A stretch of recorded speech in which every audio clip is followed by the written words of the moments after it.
Hello engaged viewers, welcome to Fides Television live on Fides Media. I am Dennis Joy. This is News Flash. Stay connected as I bring to you exclusive news updates from the Fides newspaper, covering recent happenings within and across Anambra State. Let's go on a quick timeout, and when we return, we'll dive straight into the news for this week. Please stay with us.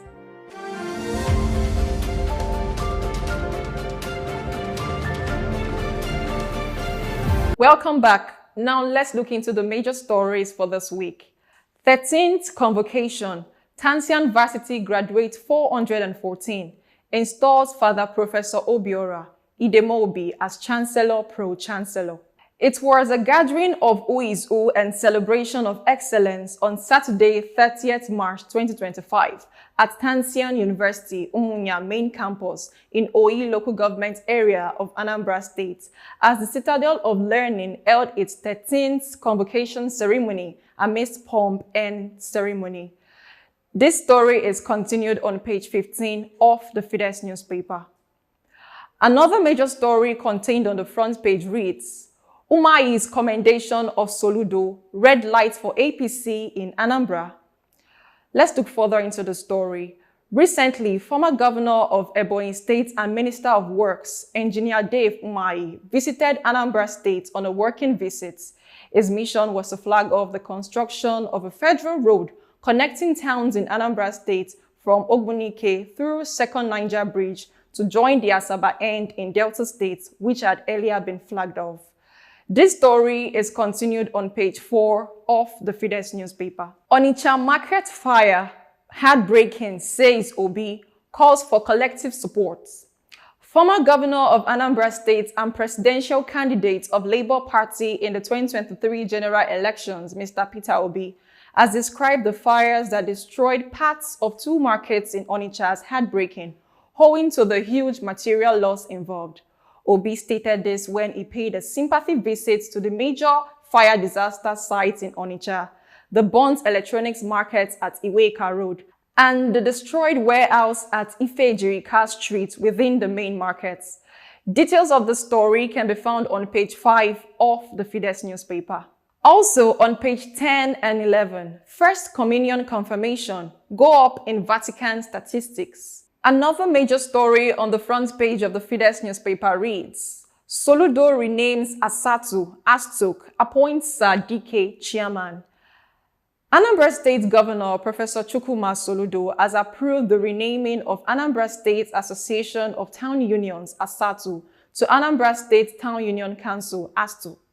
The governor made the pronunciation during a meeting with the President General of the 179 communities in the state at the Governor's Lodge, Amobia, last Saturday. He also appointed Savin DK, the President General of Orifite Improvement Union, as the chairman of the council. This story can be found on page 8 of the Fides newspaper.